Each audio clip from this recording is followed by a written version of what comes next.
The book of 2 Samuel. Check out the video on 1 Samuel where we were introduced to the book's three main characters, Samuel, Saul, and David, and then also to the book's literary design, which first introduced Samuel and then traced the rise and fall of King Saul in contrast to the rise of King David.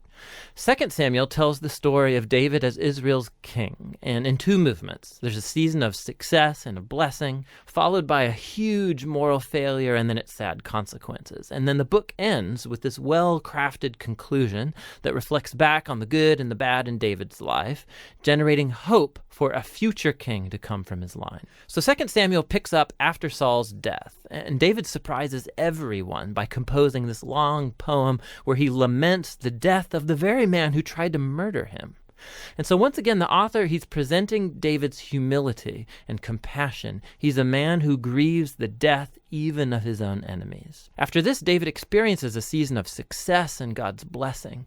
All of the Israelite tribes, they come to David and then they ask him to unify all the tribes as their king.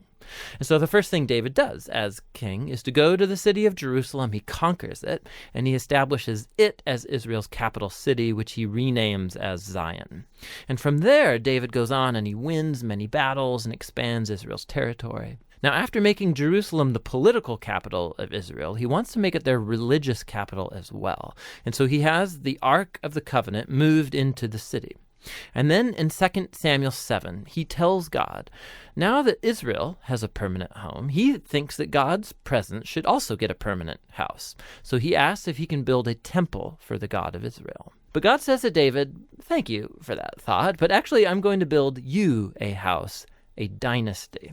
Now, 2 Samuel 7, this is a key chapter for understanding the storyline of the whole Bible, because God here makes a promise to David that from his royal line will come a future king who's going to build God's temple here on earth and set up an eternal kingdom.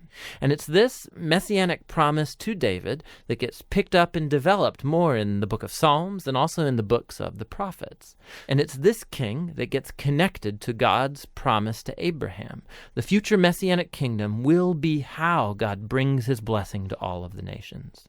And it's right here, in the midst of all this divine blessing, that things go horribly wrong. David makes a fatal mistake. Not fatal for him, but for a man named Uriah, one of David's prize soldiers. So from his rooftop, David sees Uriah's wife, Bathsheba, bathing. David finds her, he sleeps with her, gets her pregnant, and then he tries to cover the whole thing up by having Uriah assassinated and then marrying her. It's just horrible.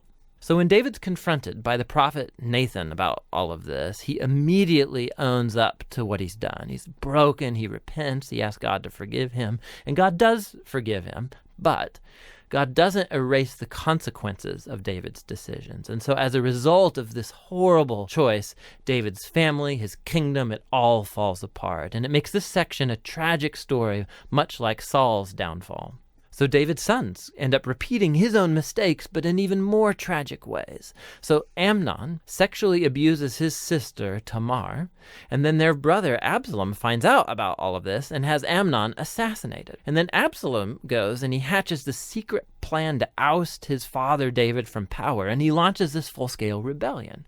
And so for a second time, David is forced to flee from his own home and go hide in the wilderness, except this time he is not an innocent man.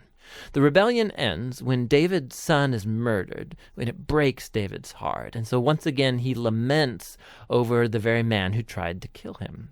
David's last days find him back on his throne, but as a broken man, he's wounded by the sad consequences of his sin. The book concludes with a well-crafted epilogue, with stories that are out of chronological order, but they have this really cool symmetrical literary design. So the outer pair of stories come from earlier in David's reign, and they compare the failures of Saul and then of David, and how each of them hurt other people through their bad decisions. The next inner pair of stories are about David and his band of mighty men who went about fighting the Philistines. And what's interesting is that both sections have a story of David's weakness in battle.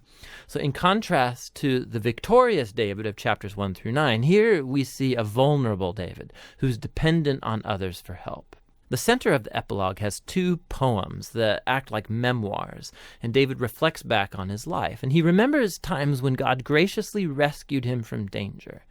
And he sees these as moments where God was faithful to his covenant promise to him and to his family. Both poems conclude by looking back onto the hope of God's promise of a future king who will build that eternal kingdom. Now, these poems and then God's promise also connect back to Hannah's poem that opened the book. And so these key passages from the beginning, now the middle, and the end of the book bring the book's themes all together.